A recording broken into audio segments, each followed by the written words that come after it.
Welcome to r/am I the a-hole. I'll give you 4 stories, what Reddit says, and my opinion about which are a-holes and which are not. Let me know in the comments what you think about each. If you like this content, please like and subscribe. Thank you.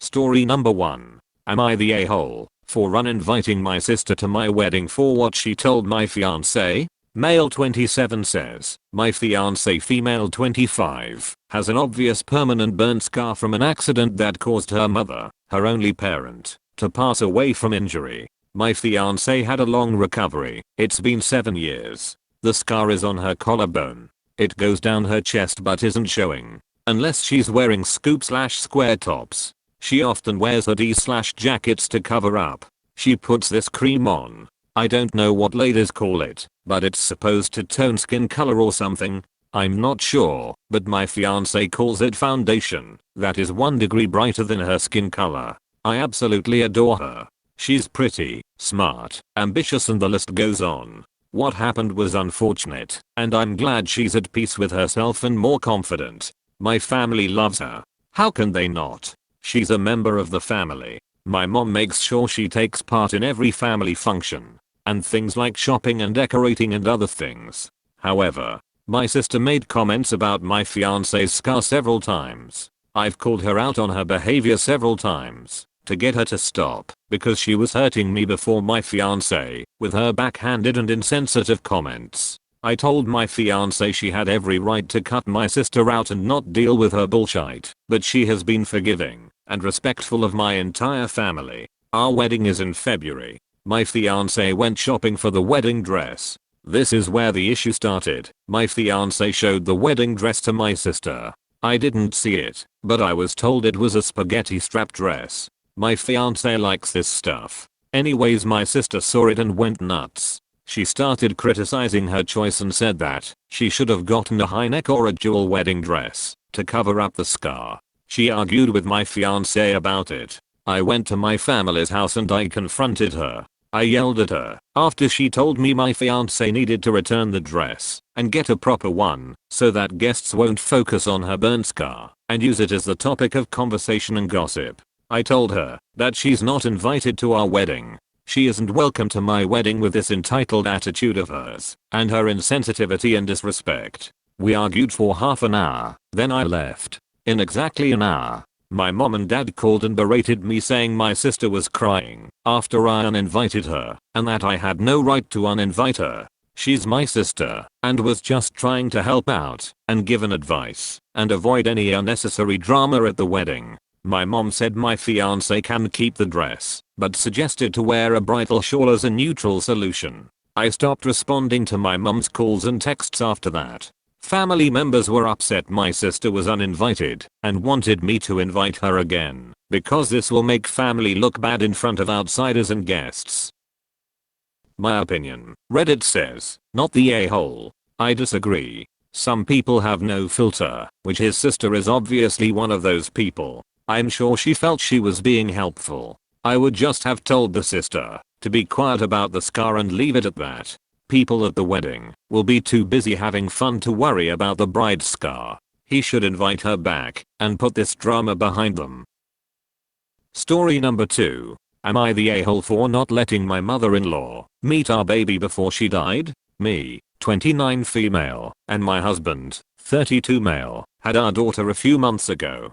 Due to complications, I had to have an emergency C-section, and she had to be incubated for a few weeks as she was born prematurely. We weren't able to be by her side at all hours of the day, and it was agony for us, and it has made me overly protective of her. Eventually, she was strong enough to come home, and for the first 2 weeks of her being home I was still recovering from her birth, and she was still so tiny and frail that we didn't go anywhere. We did have family members, in our bubble, come around to help out with housework, bring us meals occasionally, the usual, but they always came to us. We didn't go out and take the baby to visit people. My mother-in-law was a phenomenal woman who'd been battling bowel cancer for 3 years. Over the past year her body had gotten progressively weaker, and she was essentially bedridden, but was still very sharp mentally, and was excited to welcome her first grandchild into the world. She was receiving care at home, as they'd basically told us that there was nothing more they could do aside from make her comfortable during the time she had left.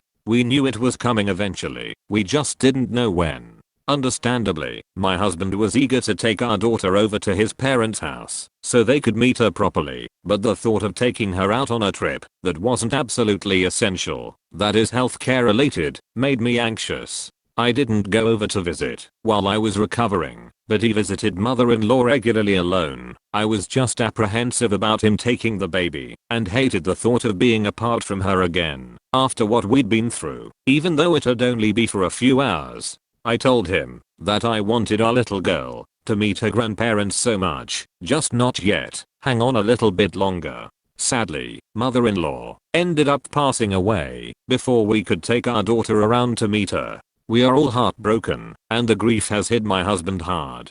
He's starting to resent that I kept our daughter away from his mom, and he's become quite hostile towards me. I feel guilty and selfish. There was no malicious intent behind it. I genuinely didn't think mother-in-law would be taken from us so soon, and my mind was too focused on protecting our tiny baby. The more I think about it, the more I feel like I was overreacting, and now there's no way I can fix this. My husband has been sleeping in the spare room, and I feel like I've sabotaged the happiness we should be feeling as new parents. My family and friends are on my side and say I couldn't have predicted the future. I was just doing what I thought was best, and my husband is only acting this way because of grief. But I feel terrible, and I know I've made the process of losing his mom even harder than it would have been. My father-in-law is upset about it too, although he doesn't seem to blame me as much as my husband does. Am I the a-hole? Edit. Mother-in-law passed 3 weeks after our daughter came home.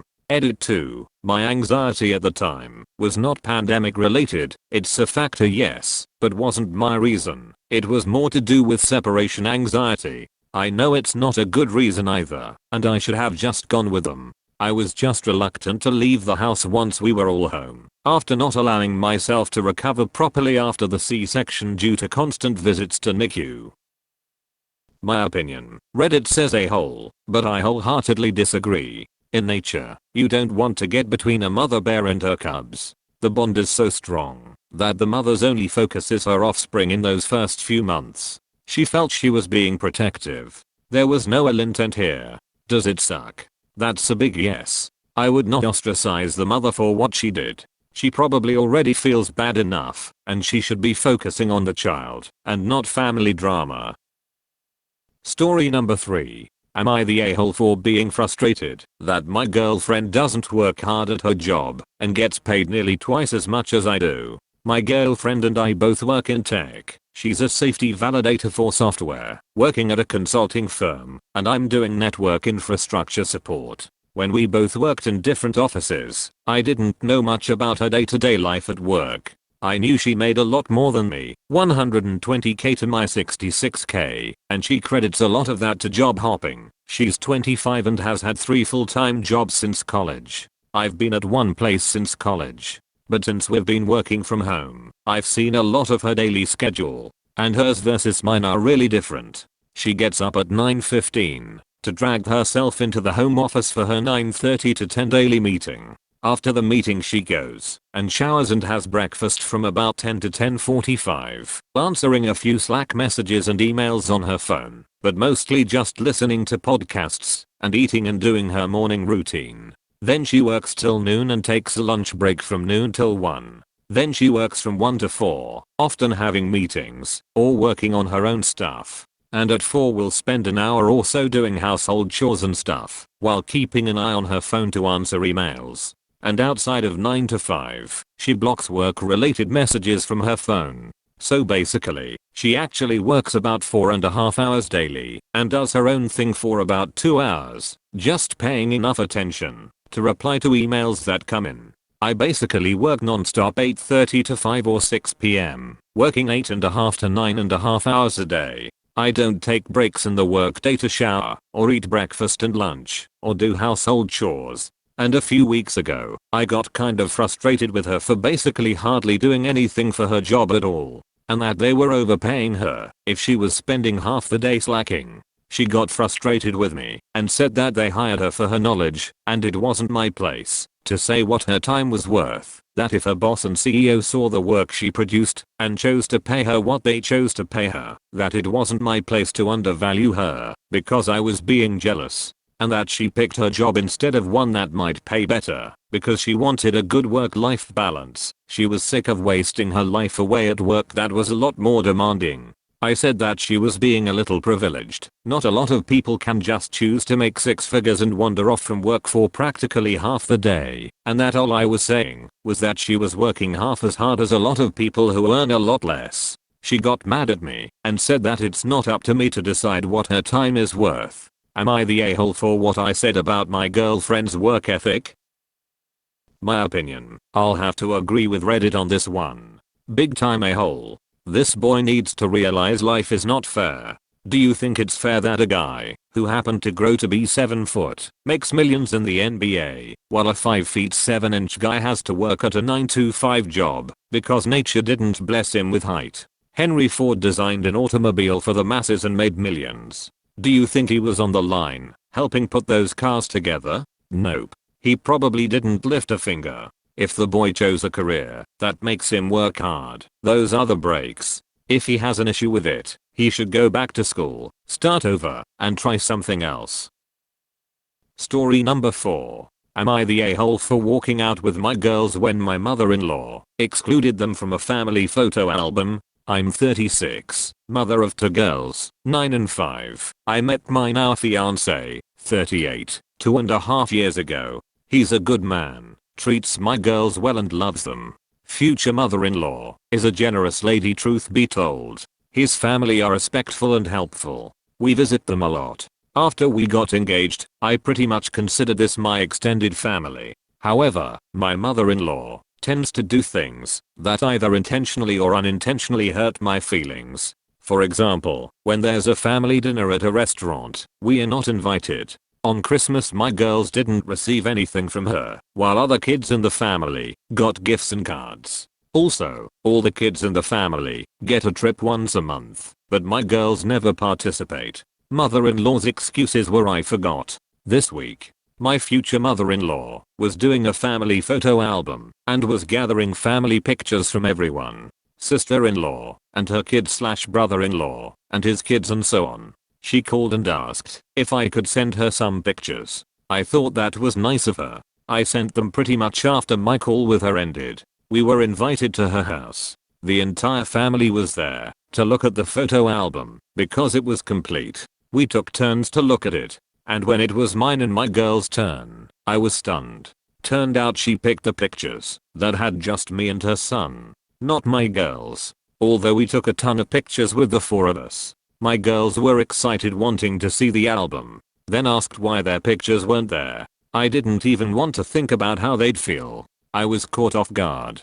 Otherwise I wouldn't have let them look at the album. I asked mother-in-law why she excluded my girls, and she didn't even reply. She just ignored me. My fiancé stared at me. I felt awful. I got up, took my girls, and walked out immediately. Everyone was confused. My fiancé followed us. Then we left. At home he told me that I really shouldn't have walked out before dinner and should have just ignored this whole thing because who cares about a stupid photo album? I told him it's a symbol of family. The girls felt left out when all the kids' pictures were there except for the girls, although I sent her pics of 4 of us as a family. He said his mom didn't mean it and promised that this will change once we get married and said he'll get everyone in line, so I shouldn't even consider this a problem. And that my girls are the light of his life and that's the only thing that matters. And that I was overreacting over a photo album. Mother-in-law called and was upset, saying me walking out like that was disrespectful to the entire family. When I told her about what she did, she bluntly said, I don't want to lie to people. Those girls don't relate to me in any way. She said she loves them/treats them well. Will host their birthdays if I want, but she won't call them family. I argued with her over this, and I hung up on her, since she didn't think she did anything wrong. Was I in the wrong? Did I overreact? My opinion, I'll agree with Reddit on this one. Not the a-hole. That's not a nice way for anyone to treat a 9-year-old and a 5-year-old. This woman should rethink the whole engagement, if you ask me. Thank you for listening.